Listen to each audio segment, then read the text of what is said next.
ba sa kanya yung tumakbo no bilang sa Bohol. Kayo po magkwento ano ba nangyari po dito sa niyo sa pagsampa po niya ng disbarment case against you po?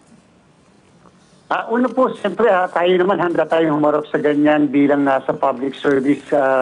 Lahat na po ng kaso pwedeng maharap kahit sa ombudsman, mga disbarment.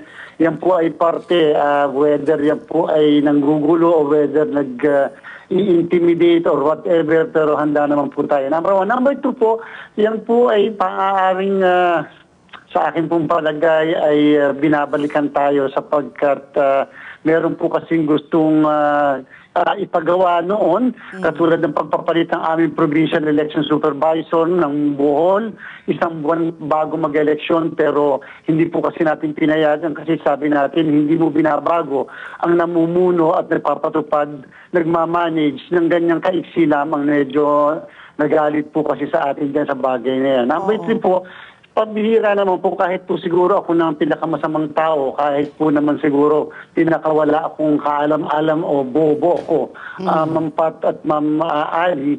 First time mong nakakilala, pagkatapos madaming tao sa harapan, nandun po kami sa conference room namin Sasabihin ko po, manghihingi ako ng 300 milyon. Parang out of the extraordinary po yan. At saka nangyari po yung meeting dahil po nag-courtesy call, nagsusumbong na meron daw po kasi na nagbebenta na sinasabi doon sa kanila sa probinsya na kaya maniubrehin na eleksyon. Sabi ko, ipa-aresto nyo.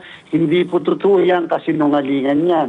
Ako po natanong, nung ako ba'y nagpa-practice, magkano ba chairman na nagagastos kapag ikaw ay tatakbong congressman? Sabi ko po, sa karanasan namin, mga 300 million. Depende pa sa population. Opo, kasi sabi ko, before the campaign, gumagastos ka na. Tapos after the start of the campaign period, may gastos ka pa. So mga more or less 300 million. Yun po yung naging sagot ko. Kung babalik na rin po ako na ako'y nangihingi, para naman po napakabobo ko naman at napakatanga ko po naman. Nasa harapan na napakadami nakakadinig. At totoo naman po, kasama pa yung regional director namin. Yun po yung nadinig at yun po yung nasabi. So, isipin niyo po, October yun. Tapos ngayon po lang nagsasalita. Parang hindi po yata makatotohanan yung ganon na magkakaroon ka ng attempt to bribe or bribery pagkatapos ang tagal mong nai-report at naisumbong.